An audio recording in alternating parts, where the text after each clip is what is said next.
Memorias que perduran de hoy se traslada hacia la ciudad de La Paz a través del Zoom, un medio que nos va a permitir desarrollar una entrevista en Memorias que perduran con Mario Roque Cayoja. Mario Roque es periodista, empezó su actividad laboral en Radio Vanguardia de Colquiri, un distrito minero que, por cierto, ha dado mucho que hablar en la Corporación Minera de Bolivia. No olvidemos que por allí pasó también un periodista yayagüeño que fue embajador de México. Me refiero a Coco Manto, quien ha trabajado también en aquella emisora en Colquiri. Don Mario Roque Cayoja ha dedicado su actividad periodística inclinada más hacia el periodismo deportivo.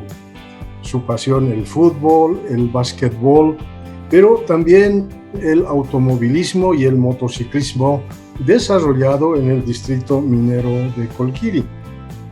Quiero darle la cordial bienvenida en el programa Memorias que Perduran a don Mario Roque Cayoja y escuchar su saludo inicial para el público internauta que ve el programa a través de Facebook Live y a través de YouTube. Bienvenido al programa, señor Mario Roque Cayoja. Bueno, muchas gracias, señor Rojas. Realmente es una grata sorpresa el poder participar de esta entrevista, recordar las memorias de lo que ha sido la vida periodística en este caso. Y es realmente una satisfacción, y en la introducción usted hizo muy bien. Mi arranque fue el 4 de noviembre de 1971 como reportero del programa Panorama Deportivo de Radio Vanguardia, emisora de propiedad del Sindicato de Trabajadores Mineros de Colquiri.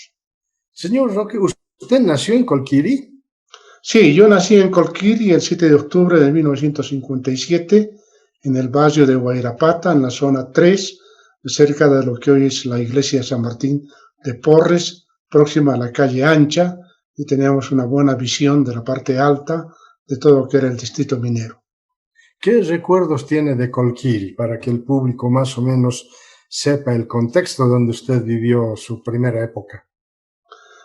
Sinceramente, los mejores recuerdos de mi vida, porque yo estuve hasta mis 15 años en Colquiri, comencé a los 14 en la emisora, estuve un año y en 1972, en noviembre, ya emigré para la ciudad de La Paz. Y de Colquiri tengo gratísimos recuerdos, tanto de mi formación en la escuela Ladislao Cabrera, luego hubo una reforma educativa en esos años que apareció el intermedio, y estuve ya en la escuela Eduardo Avaroa. Posteriormente hice cursos en el colegio Carlos Montenegro por 2 años, y luego ya emigré a La Paz, donde completé mi formación en el colegio San José en el Alto y el bachillerato en San Francisco de La Paz, porque ya en esos años yo dedicaba, es decir, me dedicaba más a trabajar y después a estudiar. ¿Es lo mejor que recordaría de esa estadía de 15 años en Colquiri? Mire, yo creo lo más rescatable en mi vida ha sido la solidaridad. Nunca había vivido tanta solidaridad en el campamento minero. No había necesidad ni siquiera de echar llave, de meter candado a la puerta de casa. Todos sabían en el barrio qué tenía uno, qué no tenía. Era una confraternidad permanente, algo que realmente extrañé después ya en este transitar por la vida. Y luego teníamos eventos especiales, Marco 3, el San Juan, la noche de San Juan, el 23 de junio, era impresionante porque cada trabajador minero llegaba a su domicilio, al campamento, con cayapos y comenzaba a arder, y era una fogata que se veía pues desde la parte alta, toda la población iluminada. Bueno, en esos años se permitían este tipo de fogatas. Luego la fiesta del pueblo de Colquiri, que era el 16 de julio. Colquiri pertenece a la 4ª sección de la provincia Inquisibi del departamento de La Paz, justo es colindante con Cochabamba y con Oruro. está en el Triángulo Colquiri. Y la otra fiesta grande era la celebración de Todos Santos, en noviembre.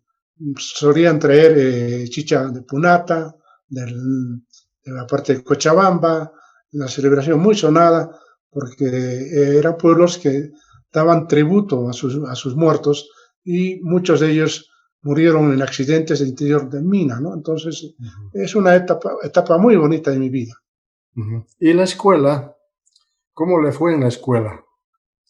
Bueno, la escuela en esa época eran de las mejores del país, las infraestructuras eran impresionantes.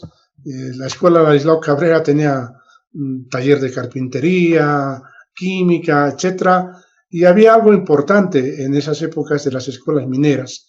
Los mejores alumnos de los 22 distritos eran premiados con una vacación, ya sea en junio o a fin de año en Tacata, en Cochabamba, donde luego ya pasó a ser parte de la Universidad de San Simón, pero ese era un predio de Mauricio Hochi. Entonces, uno que haya ido a Tacata se esmeraba pues para volver a tener el mejor registro de notas, y yo logré 4 veces ir 4 veces, así que 4 me veces dedicaba más a la parte de estudiar en lo que era antes del intermedio, ¿no? ¿Y qué impresiones tiene de Tacata? Tacata, estaban unas monjitas, nos daban el mismo traje a todos, llegábamos de diferentes minas, Biloco, Catavi, Huanuni, se hacían un cronograma, y yo tuve la suerte de ser ayudante de la madre responsable de la compra de víveres y conectado con la cocina. Entonces me iba con las madres a la feria de Vinto, de Quillacollo, y era espectacular el viaje que hacíamos, primero por tierra desde Colquiri hasta Oruro, son 35 kilómetros más o menos, y luego de Oruro en tren hasta Quillacollo. Era viajar todo el día, y en cada estación, desde Paria, por ejemplo, entraban ya ofreciendo productos de la zona, y en cada estación, así que el viaje era espectacular en tren, cosa que realmente añoro. ¿Y qué actividades desarrollaban en Tacata? No, era ayudante ahí de compras. Luego yo tenía mucho apego a la Iglesia Católica en Colquiri, era monaguillo, hice mi primera comunión en Tacata, entonces tenía algo de ventaja sobre el resto de mis compañeros sobre el tema de religión. Ahora, ¿en qué circunstancias se vincula a Radio Vanguardia de Colquiri? Me había dicho que a los 14 años ya empezó haciendo un programa deportivo. Sí, entré como reportero a los 14 años, pero yo ya, digamos, mi uso de razón en temas deportivos comenzó en 65, en realidad 63, yo era chiquillo, y el título que había ganado Bolivia, de efervescencia que había también allí en Colquiri, muchos de los trabajadores de la mina viajaron hasta Cochabamba para alentar a la selección en el partido final con Brasil, y bueno, ya me fui conectando, y desde 1965 yo recuerdo casi nombres de equipos, tanto del campeonato de Colquiri y de la Asociación de La Paz, porque antes había la primera B y la primera A, entonces eran eventos que eran transmitidos por radios. La radio era muy poderosa, había Radio Progreso, que había comenzado sus emisiones en 1969, era muy potente, era de los empresarios. Luego estaba Radio Nueva América, Radio Méndez. Entonces yo seguía todas las transmisiones, hacía mis cuadernos, anotaba, sabía de memoria las alineaciones de los equipos. Entonces tenía un apego, y era lo propio en Colquiri. Por ejemplo, el Miners era el equipo más popular, más grande. Luego el Highland, que estaba con los de la pulpería. Tenía a Racing, que era con los trabajadores del taller eléctrico. Huracán con los de la carpintería. Colquiri, que era el equipo del pueblo. Y así, entonces, y a La Paz, bueno, los clásicos equipos que antes se dividía en la primera A y la primera B. La primera B jugaba el sábado y la primera A jugaba el domingo. Así que yo aprendía de memoria todas las alineaciones. Y bueno, entonces un amigo de mi papá, Félix Durán Miranda, él me escuchaba y quedaba sorprendido cómo yo manejaba todo, ¿no? Y además yo era lector asiduo de Presencia, porque el diario llegaba por suscripción a eso de las 4 o 5 de la tarde del día, ya estaba en Colquiri. Entonces yo haciendo cola, esperaba y bueno, y ahí fue que tuve el respaldo de mi papá, porque por ejemplo en 1965 hubo un pentagonal que lo organizó la Asociación de Fútbol de La Paz y viajamos desde Colquiri hasta La Paz para ver un par de partidos. Era Boca con Die Strongest, vinieron 5 equipos extranjeros, entonces fui permanentemente ya metiéndome y ni qué decir en las carreras. Era muy apasionado, ya me gustaba. Y bajábamos en tropa desde Colquiri hasta el puente de Caracollo y nos ubicábamos en Caracollo para ver pasar tanto los coches que salían de La Paz en el Gran Premio y los que volvían después de la maratónica jornada de 7 días, 6 días que hacían los pilotos como Willy Bende, Oscar Crespo, esos de la primera gran jornada que tuvo el automovilismo nacional. Su estadía en Radio Colquiri, por cierto, no fue mucho tiempo, probablemente un promedio de 1 año, porque ya luego tuvo que irse a La Paz.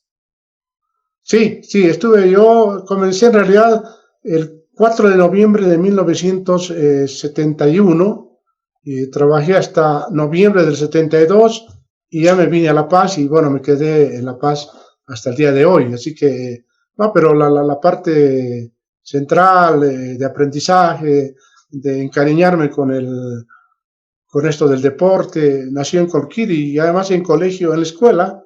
En el 5º curso yo ya tenía un periódico moral, se llamaba El Progreso.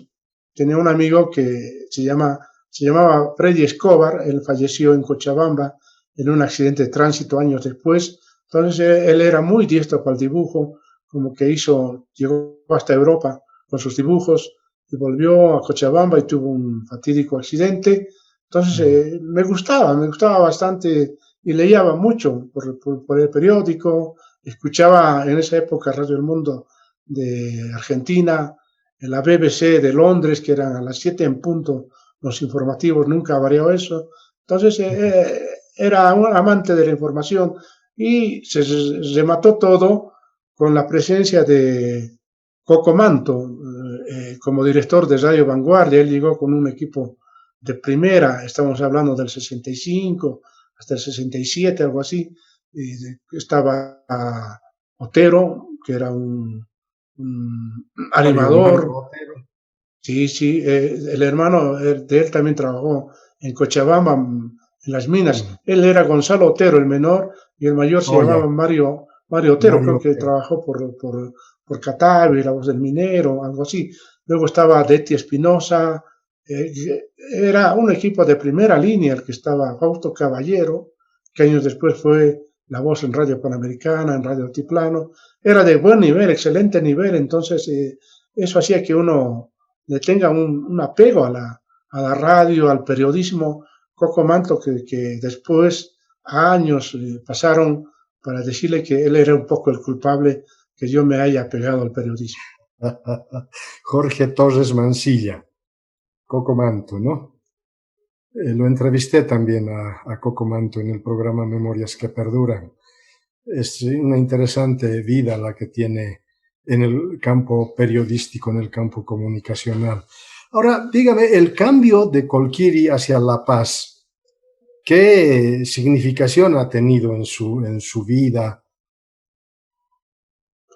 Bueno, fue una decisión de familia. Yo veía que había alcanzado el techo en Colquiri. Necesitaba más espacio. El único espacio que me quedaba era conquistar La Paz. Vine a La Paz, tuve la suerte de tener el apoyo de 2 personajes en ese momento muy importantes en el periodismo deportivo boliviano: Julio Lazarte Lazo, que era el productor del programa Cabalgata Deportiva, y Tito de la Viña, que era el director, era el relator. Él era jefe de deportes de Presencia. Entonces mi vinculación fue a través de ellos, tanto con la radio y con el periódico. Y 2 años después, ya en el 75, tuve conexión con otro grande de la radio en Bolivia, Raúl Salmón de la Barra. Era el propietario, el director de Radio Nueva América, quizás en mi concepto el hombre que más supo de radio en Bolivia. Y llegar a compartir con él era algo realmente extraordinario. Yo estaba jovenzuelo y él tenía un programa de gran ranking en La Paz, se llamaba El Informal. Iba a las 6 de la tarde, de 6 a 7 de la tarde era el programa, pero tenía una audiencia fenomenal. Estaba Lorenzo Carri, estaba Martín Salmón el hijo, estaba la señora Celia Pardo, más antes estaba doña Anita Lafalle. Entonces yo tenía un segmento cortito, él me puso hasta el apodo de Chinito. Él decía Deporte Chico con Chinito Roque, y eran 4 o 5 pastillitas, pero yo ya me sentía consagrado de haber estado 2 o 3 minutos ahí delante o con esos monstruos de la radio en Bolivia. Uh-huh. Y La Paz lo recibió bien. Sí, no, La Paz le abrió todo el espacio posible para desarrollar su actividad periodística. No, sí, La Paz fue indudablemente ya el gran espaldarazo.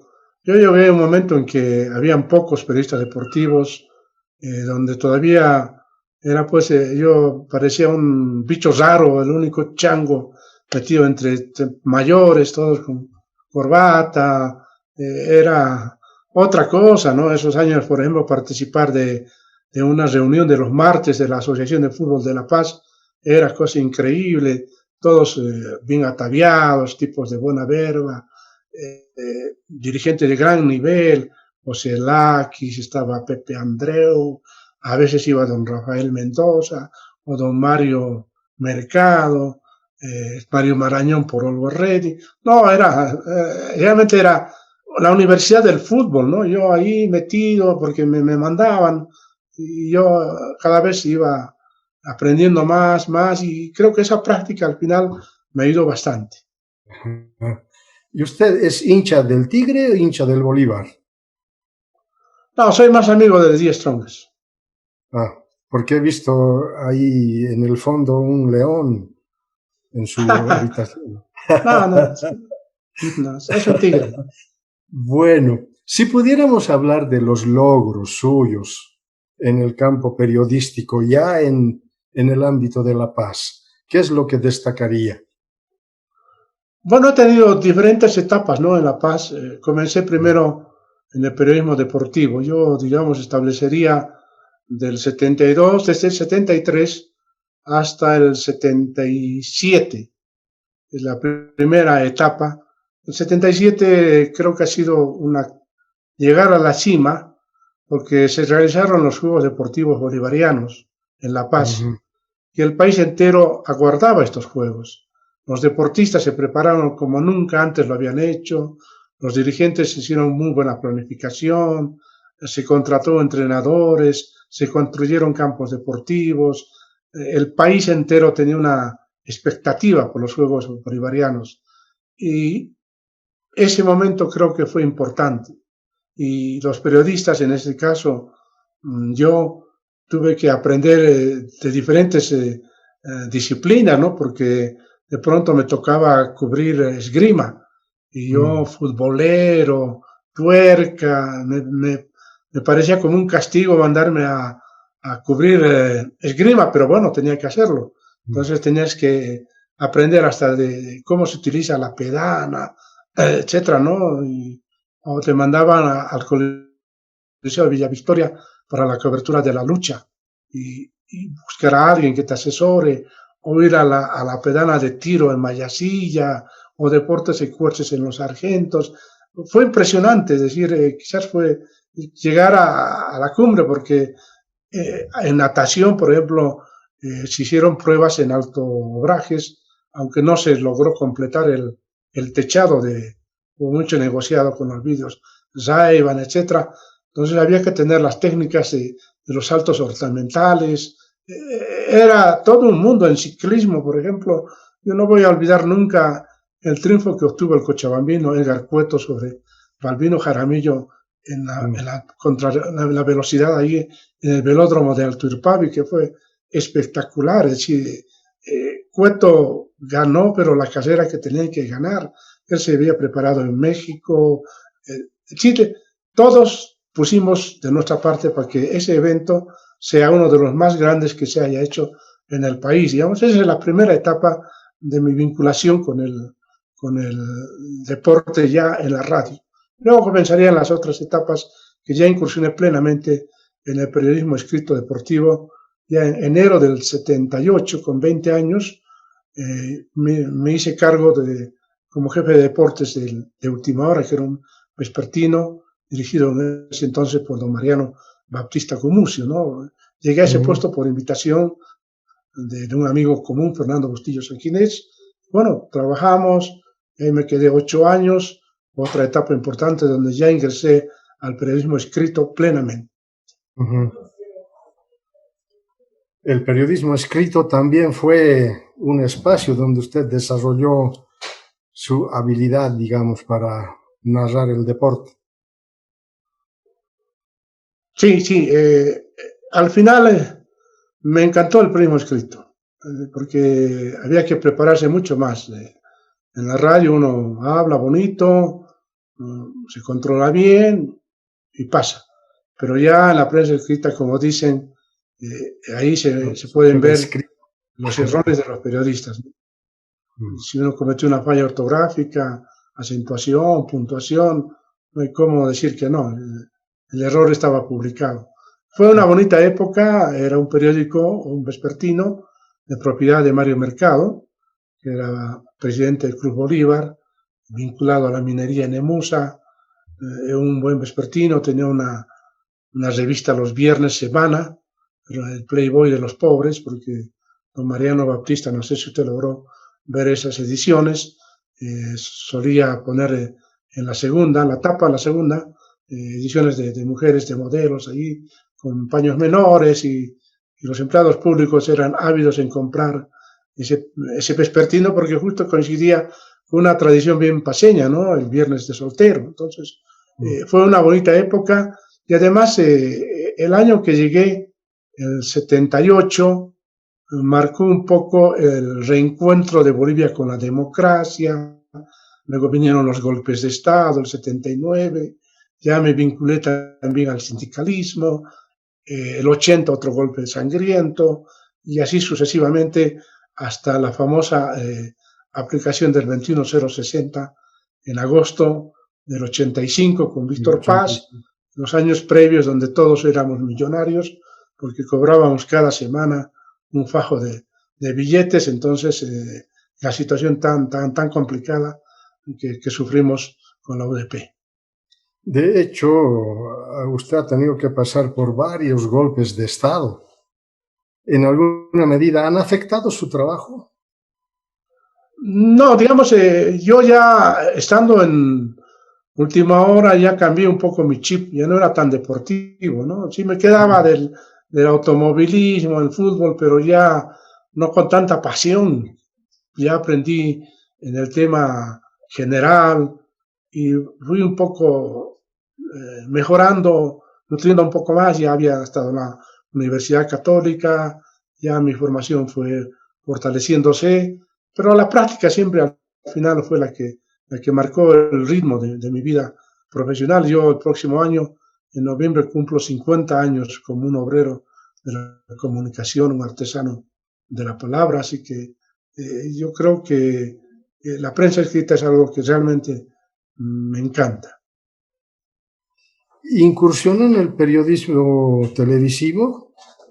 Sí, en enero de 1978, a invitación de un amigo, Alfonso Toto Arévalo, formé parte del programa que él tenía, que lo dirigía en Canal 7, que era la única estación que se veía en el país. Comenzamos como reportero de Video Deportes, no se llamaba Deporte Total, se llamaba Video Deportes. Cuando comenzó Toto comenzó su vinculación para los bolivarianos del 77. Luego se quedó y participó de los partidos de la transmisión desde Hungría cuando perdimos la opción de ir al Mundial del 78, y ya de enero del 78 me invita para que yo sea su reportero en Video Deportes en el canal estatal. Yo estuve, lo seguí a Toto, pero solo hasta junio, porque en junio me picó el bicho de querer ver el Mundial de Argentina. Y estábamos tan cerca, yo estaba ya en condiciones como para cubrir el costo del viaje, y dije, bueno, esta es la oportunidad, estamos aquí cerca y no voy a dejar pasar. Y me fui en junio, renuncié a Canal 7 por ir a ver el Mundial de Fútbol, porque Toto fue también a transmitir. Entonces quedamos en quizás para muchos puede ser una acción irresponsable el que yo haya renunciado días antes del viaje, pero bueno, era una decisión que yo quería ver el Mundial. Y bueno, gracias a Dios estuve casi un mes en Buenos Aires, en la sede que me tocó ver a Argentina, Francia, Hungría, Italia. Con un par de viajes que hicimos a Rosario para ver la goleada que le propinó a Argentina a Perú, y luego los partidos por el tercer puesto entre Italia contra Brasil, ahí en el Monumental de Núñez, y el encuentro final entre Argentina-Holanda. Terminó ganando en alargue el equipo de Argentina. Otra de sus pasiones, que por lo menos he podido ver en su Facebook, es el automovilismo. Y a propósito de esto, usted ha publicado un libro que se llama Memorias Tuerca 4G. ¿Cómo es que surge esa pasión por el automovilismo? Bueno, yo dije que los niños en Bolivia tenían dos pasiones desde pequeñitos. Patear una pelota y jalar un autito. Y eso se ha repetido durante muchos decenios. Sí, incluso yo en Colquiri veía amigos que eran muy diestros para armar cochecitos de las sardinas, con las latas de los leches y así iban ya moldeando. Entonces había una vinculación bien natural de los niños a favor del automovilismo, y ni qué decir de la pelota. No había padre que le regale ahí en la pulpería de Colquiri. Para Navidad solían regalarnos juguetes que llegaban a precios de costo, y eran lindos, hermosos juguetes. Yo realmente quedé impresionado porque la primera vez que me regalaron fue toda una estación de trenes, era grande, se armaba ahí en la casa, y en fin. Entonces ahí comenzó mi apego, y luego, porque Colquiri, a diferencia de otros distritos mineros, era más deportivo y cultural. Y está el caso, por ejemplo, que teníamos un piloto llamado Pedro Arquipino. Él representaba a Colquiri. Él lo hizo desde el 61, el 62 en el Gran Premio Minero. Yo ya con uso de razón, ya seguí desde el 65 las carreras, y ni qué decir, los grandes premios, bajaba de Colquiri hasta Caracollo para ver, porque tenía unos primos que tenían motorizados, entonces podía bajar. Y el 70, el Rally Mundial, que logramos ver pasar al trío Willy Bende, Jorge Burgó, a Dieter Hübner, cuando ocuparon ellos el puesto 13 en ese rally entre Londres, México. Pasaron por Potosí, Oruro, Caracollo, La Paz, y luego se fueron para el norte del continente. Entonces ahí comenzaron mi apego, y hacía planillas. Yo mis propias planillas elaboraba, seguía la carrera y comparaba al día siguiente mi planilla con la que publicaba Presencia, que era la planilla oficial, porque eran con datos del Automóvil Club Boliviano, en base a apuntes que les daba el Radio Club Boliviano. Entonces ahí fue comenzando mi pasión por el automovilismo. Y bueno, me quedé yo estático desde el 98 hasta marzo de este año con el automovilismo, ¿no? Porque ya estaba yo trabajando ya en una agencia internacional. Esa es otra etapa de mi vida que después llegó. Y ahí comencé a escribir algunos recuerdos con el apoyo de mi hija, porque ella logró recuperar un negativo, lo que se llamaba slide para diapositivas. Y yo había sacado en 1986 en el Autódromo de Buenos Aires, pero nunca logré pasar a papel porque el costo era, bueno, era caro. Solo lo hacía Casa Cabling en La Paz. Lo dejé ahí el rollo. De pronto le consulté a mi hija, ¿es posible que esto lo puedas digitalizar? Quiero recuperar la fotito. Sí, me dijo, no, no hay problema, a ver, voy a entrar al que ayuda a todo, YouTube, ya. Va. Y me emocioné y empecé a escribir, y me salieron otros y compañeros, y sí, qué bonito, voy a escribir otras cosas. Y fue así creciendo, creciendo, creciendo, hasta que un día la gente ya me pidió, me dijo, ¿por qué no publicas libro? Y yo dije, sí, lo haremos libro, porque son tantas historias, tantas cosas que eran crónicas, ¿no? Porque no es una historia lineal con cronografía, que el 20 de marzo del 65 fue tal casera, el 4 de septiembre del 80 otra, no. Son vivencias que yo tuve porque ya desde el 73 yo participé en las carreras como relator, como gente de cabalgata deportiva y luego también en Carburando, un programa que se emitía por Radio Panamericana. Entonces mi vinculación ya fue más permanente, interactuaba con aquellos que eran mis ídolos de niño. Por ejemplo, yo tenía me gustaba bastante el orden que tenía Dieter Hübner. Yo decía, este hombre va a ganar todas las carreras que él quiera ganar porque planifica, es metódico, sabe dónde va a acelerar, dónde se controla. Y yo lo admiraba, Dieter Hübner, ¿no? Después ya admiré a otro piloto de notable jerarquía como fue Erwin Ronig, con el que compartí muchas carreras, no solo en el país, sino en el exterior. Se trata de una reseña histórica del automovilismo en Bolivia. Eso dice el acompañamiento a su título. Sí, el libro sí, el libro tiene etapas que comienzan en 1935, cuando el señor Poznański, el famoso arqueólogo de Tiwanaku, él hizo una prueba de Viacha a El Alto, en un auto europeo, y comenzó el 35, es la primera referencia.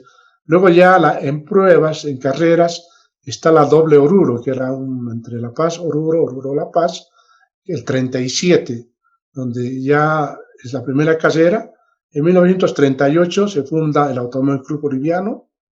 El 40 es una carrera emblemática, el Gran Premio Norte, que comienza en Buenos Aires, pasa por Potosí, La Paz, termina en Lima y vuelven otra vez. Entonces ahí participan 4 bolivianos, para citar un par de nombres, Hermo Orihuela, está Oscar Aguirre Vaca, un sureño, y luego el 48 se hace otra, quizás la más grande carrera que se haya hecho de autos en el formato de turismo mejorado, que parte de Buenos Aires, pasa por Potosí, Oruro, La Paz, Arequipa y va hasta Caracas. Y ese es un premio. En las 2 carreras participa un argentino que años después iba a ser pues notable en el mundo del tuerca, se llamaba Juan Manuel Fangio. Fue 5 veces campeón del mundo en Fórmula 1. Entonces, nuestro apego a los fierros han tenido pues historia, ¿no? Entonces, fui recopilando luego la participación de las mujeres, lo que pasó con las minas. Las minas sí también tenían efervescencia con los autos. Hubo un gran premio minero en 1962 que lo ganó Romualdo Delgado, orureño él, partió la carrera en Potosí, pasó por las minas de Yayagua, Guanuni, para Colquiri a La Paz San José otra vez a Potosí. Entonces hay un apego y la participación también en motos. Yo tuve un familiar, Gabriel Roque Orellana, que era muy osado en las motos, y bueno, él participó en las carreras mineras, invitaban a pilotos consagrados de La Paz, de Oruro, el caso de Iván Sarmiento, que era campeón en La Paz, de Osvaldo Rosales, campeón en Oruro. Él ganó 2 ediciones del Gran Premio Minero. Entonces, todo eso lo tenía yo, y una de las cosas hermosas, cuando en el comienzo le conté que yo esperaba presencia cada día en la tarde era sido lector, y también me gustaba archivar,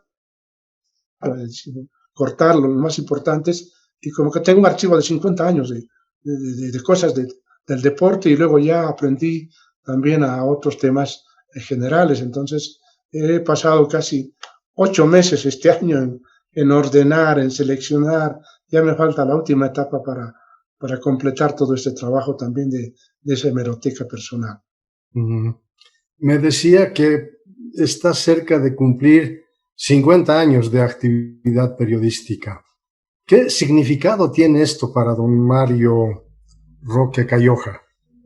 Bueno, mire, cuando dejé de escribir para la agencia alemana dpa, donde trabajé más de 10 años, antes estuve con Reuters, yo terminé en la corresponsalía internacional. No pensaba escribir, tenía idea de escribir algo sobre el Alto, ¿no? El Alto Rojo, el tema de lo que pasa en el Alto, pero en deporte no, quedé medio truncado por no haber hecho un libro de la participación de Bolivia en el Mundial de 1994, porque yo quería contar, digamos, luces y sombras de ese evento. Yo viajé a Estados Unidos, acompañé a la selección con trabajo que hice para la agencia boliviana JATA y con apoyo para Reuters, que es una agencia inglesa. Entonces yo tenía mucha información, viví muchas cosas, porque generalmente solo se mostraron las luces de esa participación nuestra. Las sombras no, es decir, ocultamos debajo de la alfombra. Entonces quedé medio frustrado porque hubo un capítulo que se tenía que referir al tema de las entradas del Mundial. Eso nunca se aclaró. ¿Cuál fue realmente el destino? Se supo a medias verdades, y están involucrados varios dirigentes. Entonces un experimentado periodista me dijo, Mario, si tú no tienes los datos que te respalden, te pueden someter a un juicio y tú pierdes. Porque lo que quieres mostrar en el libro tiene que tener un sustento, un respaldo. Y en estas es un tema muy delicado, hay que tomarlo con pinzas y yo diría que obvies esa parte. Entonces yo dije, no, escribir Bolivia en el Mundial sin contar cuál fue el meollo de las entradas, no tenía sentido, ¿no? Es decir, la interna de la selección, esa fricción que había entre Collas, Cambas, no era toda una taza de leche, ¿no? Y yo lo digo ahora porque yo no tuve ninguna vinculación con la federación, ni con los jugadores. Entonces nosotros habíamos viajado con financiamiento propio, además de una empresa internacional. Entonces ahí quedé un poco frustrado, pero bueno, ya con las crónicas me fue picando el bichito del automovilismo, volví otra vez al primer amor y creo que en este momento, el libro está desde el 35 hasta el 98, que ha sido mi último Gran Premio. Ahora estoy preparando el material del 98 a este año, 2020. Van a ser 85 años del automovilismo en Bolivia. Es un primer gran intento de mostrar qué fue el automovilismo en Bolivia.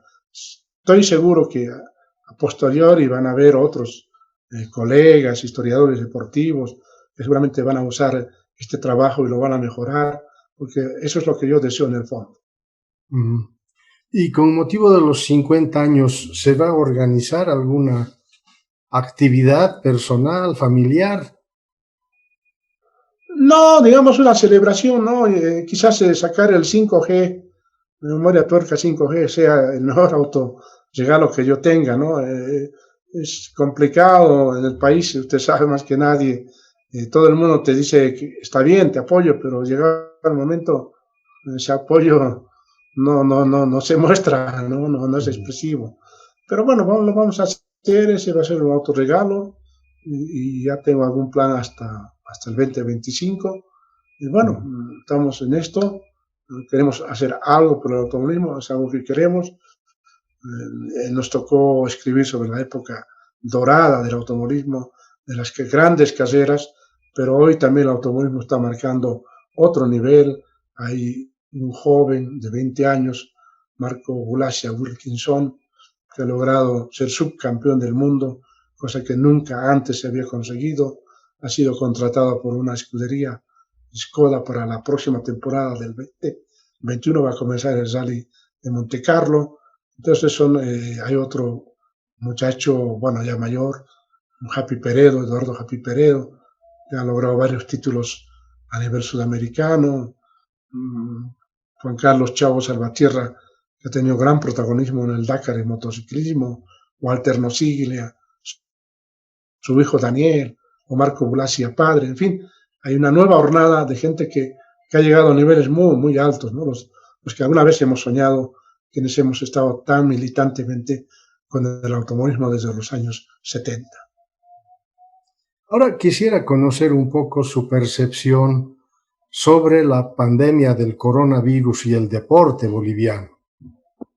¿Cuánto ha afectado la pandemia al ámbito deportivo? Bastante, señor Rojas. Creo que hemos retrocedido mucho tiempo para atrás.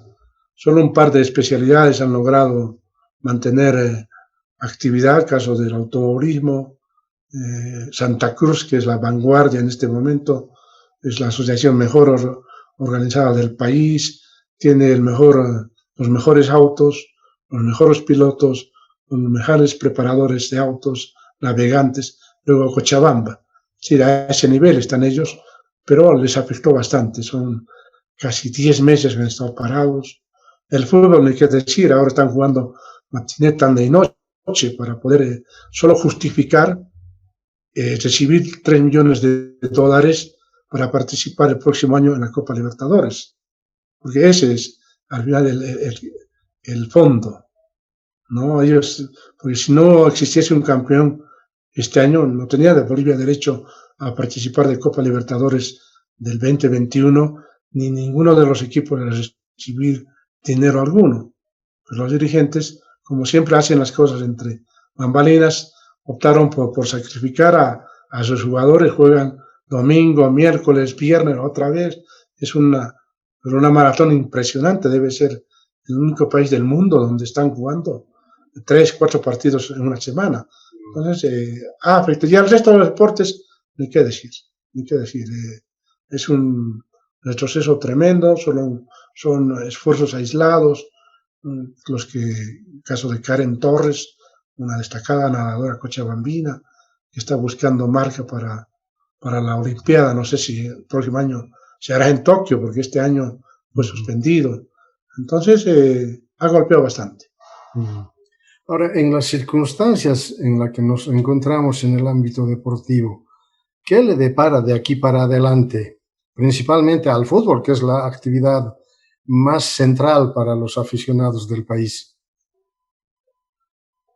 Son equipos locales con poco roce, jugadores de mediano nivel que se contratan, que vienen del extranjero. Hay mucha ansiedad de triunfos.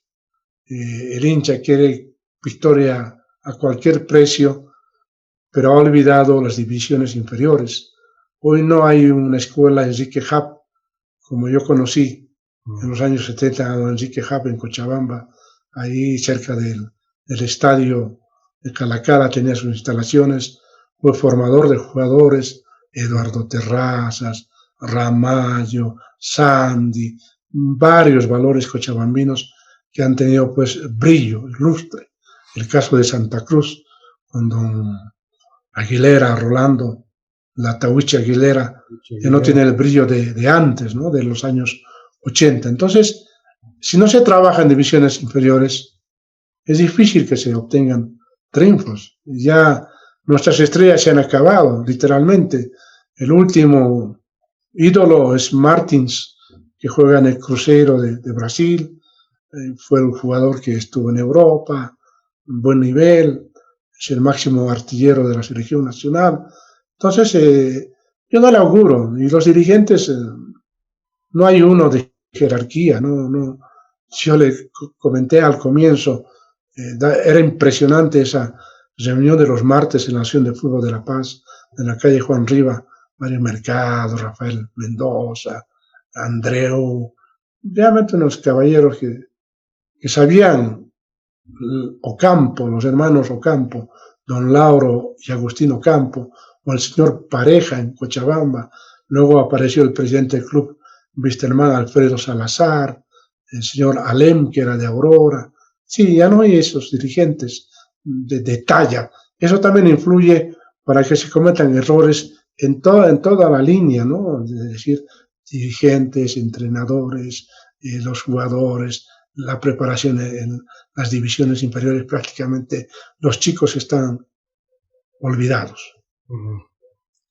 ¿Qué evaluación haría de nuestra participación en la selección nacional en las eliminatorias? Bueno, yo creo que es una opinión muy personal. Puede ser que a muchos no les guste César Farías, el venezolano, pero ha demostrado que es el único que tiene una planificación, que tiene un plan, algo que trabajó con las divisiones juveniles, le fue bien en el torneo de Colombia de hace un año, trabajó perfectamente, pero también sufrió una especie de boicot de los grandes clubes, porque no todos dieron a sus mejores elementos para los primeros partidos de la actual eliminatoria. Y ahí hemos perdido muchos puntos, casi literalmente hemos entregado la clasificación. Entonces, de aquí, lo que venga es quizás formar un equipo base, una base para una siguiente opción, porque en las condiciones como están yo no auguro ningún éxito. ¿Cómo ve don Mario Roque Calloja el caudal de periodistas deportivos que actualmente están desarrollando su trabajo en el país?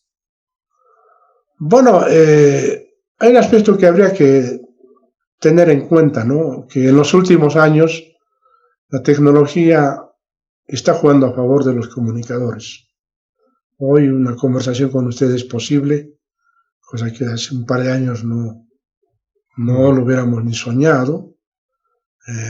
Todo el sistema, el periodismo ya es online, ha dado una transformación y me parece que los colegas todavía no, ese cambio de chip no lo están entendiendo. Ya el formato del físico, el papel, está un poco en declive, la gente compra menos diarios en las principales ciudades, todo ya es por el teléfono celular, la gente lee cada vez menos, 2 párrafos y a otra cosa, 2 párrafos a otra cosa, una fotito, 2 líneas a otra cosa. Entonces, todo eso nos tiene que hacer reflexionar y encontrar, ¿no? Encontrar un derrotero, una opción para que el periodismo no muera, ¿no? Sé que no va a morir, porque al final se necesitan siempre buenos escribidores, la gente que sepa hablar correctamente, respeto por la palabra, etc. Y en eso creo que nuestros jóvenes colegas, solo para ellos existe un deporte, fútbol. Y eso me parece que está mal. En la época del 70, yo llegué el 73 ya actividad. En el 72 había, por ejemplo, Movimiento Noticias de ajedrez. Hubo una partida espectacular entre Bobby Fischer, de Estados Unidos, y Boris Spassky de la Unión Soviética. Se fueron a Islandia, estuvieron 3 meses, y el ajedrez cobró una dimensión, pero espectacular, en el mundo entero. Y a mí me tocó, en mis años de reporterito, de seguir a un choque boliviano entre Johnny Carvajal, que era de La Paz, y Percy Ramírez, que era el campeón de Oruro. Y ambos se enfrentaban en la Casa Social del Maestro, en el centro de La Paz. Y bueno, los amantes del ajedrez aparecieron allí, seguían en pequeños tableros las jugadas. Pues había una fiebre. Hoy no ocurre, solo es el fútbol. Y en ellos son un poco co-culpables los periodistas deportivos, que solo ellos piensan que el fútbol y nada más. Bueno, señor Mario Roque Calloja, ya para concluir nuestra entrevista, ¿cuán satisfecho se encuentra de su trabajo periodístico a lo largo de tantos años? Bueno, gracias por la pregunta, señor Rojas. Yo siento que he cumplido mis sueños. Cuando caminaba por las colinas de Colquiri, yo soñaba en trabajar en medios internacionales, en recorrer países, en presenciar grandes eventos como el Mundial de Fútbol, pasé a la Fórmula 1. Y la vida ha sido muy, muy generosa, porque he logrado ver 3 mundiales, el de Argentina 78, el de Estados Unidos en 94, siguiendo al país. No hay nada más lindo para un periodista que seguir a su país, que es protagonista del mundial. Y luego otro vecino que el 2018 organizó, el 2014, Brasil. Fui a Brasil, escribí para la agencia de Noticias Fides, crónicas, recorrí gran parte de Brasil. Entonces, yo soy un agradecido al periodismo. Y también el periodismo general, en el que yo ya incursioné plenamente en 1992, en la agencia de Noticias Jata. Ya dejé deportes, salté a la información general. También tuve satisfacciones de ya la cobertura informativa, de seguir todo el problema del Chapare, las marchas. Fui director del Alteño y también vi todo el horror que fue la guerra del gas. Estuve recorriendo las calles del Alto el 12 de octubre de 2003, cuando hubo 25 muertos por un enfrentamiento de fuego cruzado.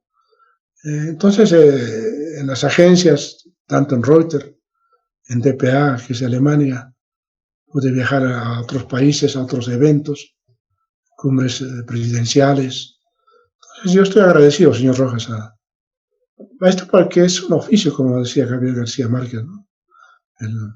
El oficio más lindo que uno pueda tener. Yo por eso me considero un obrero de la comunicación, un artesano de la palabra, y le agradezco por haberme abierto esta posibilidad de hablar, algo que generalmente no lo hago, ¿no? No sé, me convenció usted. Yo casi no aparezco, no me gusta aparecer así para contar, pero bueno, alguna vez tenía que ser y le agradezco.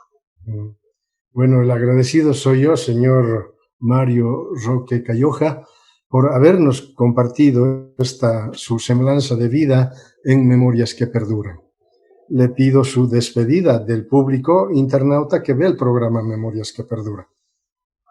Bueno, yo reitero mi agradecimiento, lo felicito, porque he estado viendo en el archivo varios programas, interesante coloquio, y bueno, esta es una manera también de hacer periodismo, el tipo documental, y eso creo que puede contribuir a los jóvenes. Básicamente es para ellos la transmisión de estas experiencias y solo un poco rememorar en la mente de los que ya somos mayores de algunas acciones que hemos visto o de las que estábamos olvidándonos. Así que hay más periodismo, el periodismo va a seguir en nuevos formatos. Hoy ya el mundo ha cambiado, está cambiando. Este virus que nos trajo tanto dolor, porque no creo que no haya uno en el mundo que haya sentido la muerte de un amigo, de un familiar. Fue bastante duro este 2020, pero bueno, hay que seguir adelante. Por eso logramos escribir el libro Memoria 4G, para recordar todo lo que fue el autonomismo de antaño. Estamos ahora con el objetivo del 5G, para completar una historia de 85 años, por lo menos en lo personal. Creo que mi mente va a estar ocupada por los próximos días. Muchas gracias. Bueno, muchísimas gracias, señor Mario Roque Calloja, por haber compartido esta semblanza de vida en Memorias que Perduran y por haber recordado además diferentes facetas de su vida, empezando en la actividad radiofónica en Radio Vanguardia de Colquiri, a los 14 años me había dicho, y ya después venirse o viajar hacia la ciudad de La Paz para integrarse también a los diferentes medios de comunicación y desarrollar una actividad deportiva, periodística, y ya luego también incursionar en los medios tradicionales, desarrollando noticias que tienen que ver con acontecimientos que ocurren en el país. Yo diría que es una vida de mucha producción periodística, de mucha producción intelectual, que le ha permitido desarrollar estas habilidades y destrezas tanto en la radio, la televisión, los medios impresos, pero también su vinculación a las agencias internacionales, Reuters, la DPA alemana, sus viajes a cubrir también actividades deportivas, los 3 mundiales, cubrir otros acontecimientos importantes en el Chapare, en el Alto, la guerra del gas, en fin, desarrollar una vida periodística de mucha trayectoria y de mucho aporte para el país. Otra vez quiero agradecerle por haber compartido esta historia de vida en Memorias que Perduran y agradecerle por su participación en el programa Memorias que Perduran. Ha sido grato conversar con usted. Hasta pronto, señor Mario Roque Calloja. Ha sido un gusto.